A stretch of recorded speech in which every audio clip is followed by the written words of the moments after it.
bienvenue dans ce nouveau numéro avec, bien évidemment, en ouverture, le mythique, l'immense Rafik Djoumi en direct de Paris.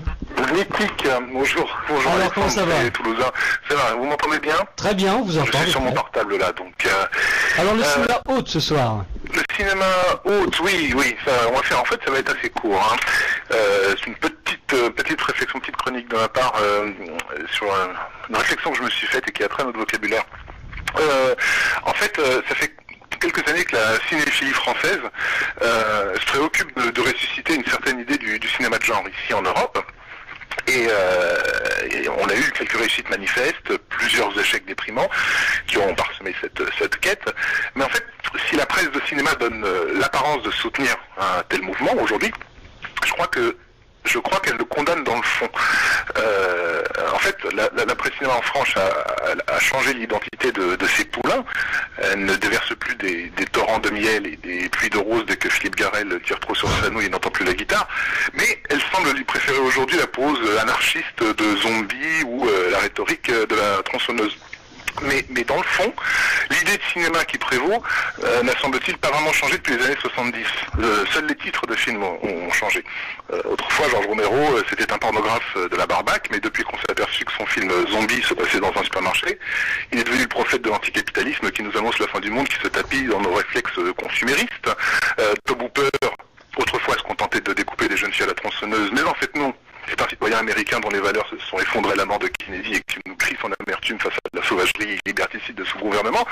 Et donc si on continue de nos jours à ausculter de jeunes réalisateurs de films d'horreur en espérant tirer d'eux en fait un discours social cohérent ou une vision géopolitico-psychanalytique hachement balèze, en fait on ne défend pas vraiment le cinéma de genre, on défend un cinéma de genre qui tiendra un discours explicite sur le monde. Et ça, je pense, parce qu'il y a quelque chose en France qui continue à rebuter beaucoup d'amateurs de cinoche, qu'ils soient jeunes ou pas, c'est l'idée d'un cinéma de divertissement, ou le vilain mot. On accepte difficilement déjà que les réalisateurs américains les plus prestigieux se présentent comme des faiseurs d'entertainment. On refuse presque catégoriquement que nos réalisateurs à nous fassent du divertissement. Ou alors s'ils le font, je sais pas moi, la Claude Zidi, alors qu'ils empochent leur chèque avec cynisme et n'espèrent jamais fouler du pied le théâtre de la cérémonie des Césars. Moi j'aime bien Claude Zidi. Mais pourtant on aime bien Claude Zidi. Alors qu'est-ce qui nous pose problème dans ce terme de cinéma de divertissement? Je crois que c'est ce que suggère, c'est ce que le mot nous suggère. Le divertissement tient la même racine que le mot diversion. En fait, dans notre langage, le divertissement est une tromperie. Divertir quelqu'un, c'est lui faire regarder quelque part pendant qu'on le dépouille. Et je crois que ce terme joue clairement sur l'idée que le cinéma de divertissement, en France en tout cas, nous détournerait des choses essentielles. On parle de fuir la réalité en allant voir des films de fantaisie, on parle de se changer les idées, d'oublier le monde, etc. Donc il s'agit bien d'une diversion. Et là où les Américains, je crois, sont sur une toute autre considération, toute autre voie, c'est que le terme entertainment, qu'on fait correspondre au cinéma de divertissement, le terme entertainment aux États-Unis veut dire to entertain, en fait c'est inviter quelqu'un et s'occuper de lui. C'est être l'hôte d'une personne. Il ne s'agit pas du tout de le divertir pour lui dépouiller son portefeuille, il s'agit de s'assurer que la personne en question va passer la meilleure soirée possible. On n'emploie pas de terme de diversion. En fait, to entertain, c'est s'occuper de quelqu'un. Et les cinéastes américains acceptent d'être vus comme des entertainers, puisque donc ils ont l'impression de s'occuper de leur public. Et je crois que la noblesse qui est rattachée au mot to entertain par rapport au cynisme qui se dégage du mot de divertissement est une des frontières que nous allons avoir à abattre si on veut vraiment espérer un cinéma populaire noble ici en Europe. Voilà. Vous êtes d'accord, professeur Thibault, avec l'analyse de Rafik Djoumi? Oui, tout à fait, oui. Il faut absolument que le cinéma de genre soit très très intelligent, voilà, il suffit de divertir, c'est très bien. Et avec intelligence, c'est encore mieux. Attention, pas de divertir. Oui. Alors, est-ce qu'on peut parler de... On peut divertir avec une idée de contestation sociale, quand même. Oui, mais le mot divertir en lui-même est un piège. C'est un piège. Sa source vient de la diversion. Sa source vient de la tromperie, en fait. Elle suggère la tromperie.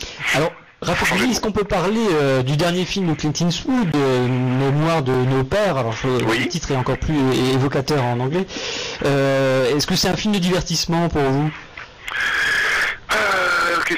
Question difficile, non. Clint Eastwood aujourd'hui n'est plus vraiment vu ni même aux États-Unis comme un entertainer. D'ailleurs, si c'était le cas, son film serait un succès gigantissime, ce qui n'est pas tout à fait. Non, c'est un film à thème, c'est un film explicitement à thème. Donc on peut difficilement Clint Eastwood faisait de l'entertainment lorsqu'il faisait José Wells sur la loi, par exemple. Oui.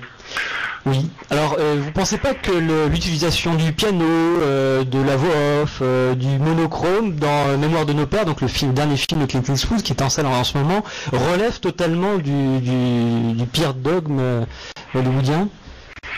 Il faudrait déjà se mettre d'accord sur ce que c'est que le dogme hollywoodien. Vous me prenez à court, je m'attendais pas à ce qu'on...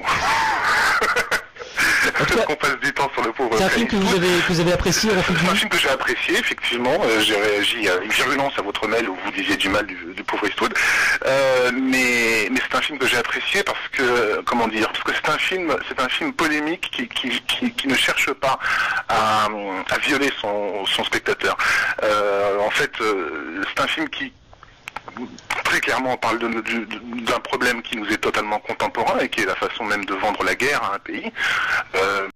Non pas, comment dire, en martelant au public des choses de l'actualité sur laquelle chacun aurait des positions bien tranchées, mais en allant chercher dans une histoire qui est commune à tous et dont on n'a pas tout à fait tiré les enseignements, et qui est justement cette histoire du drapeau d'Iwo Jima, quelle était sa valeur, quelle était sa raison d'être, pourquoi est-ce qu'on a fait ça, qu'est-ce qu'on essayait de nous vendre et qu'est-ce que le pays en a retiré.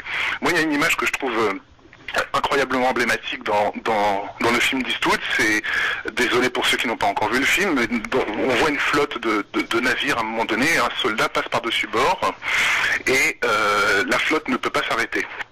Et donc ce soldat qui est tombé par-dessus bord, il a beau être entouré par des dizaines de milliers de ses compatriotes, personne ne pourra s'arrêter pour lui sauver la vie. J'ai l'impression que dans cette scène très brève, Eastwood nous pose en fait la question, enfin pose plutôt la question à ses compatriotes, qu'est-ce qui prévaut? Est-ce que c'est la vie de nos soldats ou est-ce que c'est la marche du pays? Comment dire, vendre la bataille d'Iwo Jima aux Américains a été vu comme un acte nécessaire, parce que c'était la guerre du bien, mais à quel prix humain cela s'est fait. En fait, le film pose vraiment la question de l'héroïsme et de la façon avec laquelle on le vend. Il n'y a pas de héros sur les champs de bataille. Il n'y a de héros qu'au pays. Il n'y a de héros que dans un pays qui essaie de comprendre pourquoi on lui demande de sacrifier ses enfants. Et c'est pour ça, à mon avis, j'ai l'impression que le film, là où le film joue sa carte la plus forte et la plus franche, c'est avec toutes ces séquences familiales, toutes ces séquences qui mettent en scène les mères, et qui sont souvent des séquences silencieuses avec beaucoup de regards, et où ces regards posent cette question, en fait. Et évidemment, c'est un problème qui est directement contemporain et qui touche... Et tout ne va pas se pointer en disant... Je suis contre l'invasion de l'Irak, c'est du caca, se joindre à tous les libéraux américains pour faire des films extrêmement militants et explicitement militants, et essayer de trouver un terrain d'entente entre tous les Américains, ceux qui sont pour cette guerre et ceux qui sont contre, en leur posant la question fondamentale de la marche du pays et du prix à payer. C'est comme ça que j'ai vécu le film. Très bien, merci beaucoup Rafik Djoumi pour cette intervention.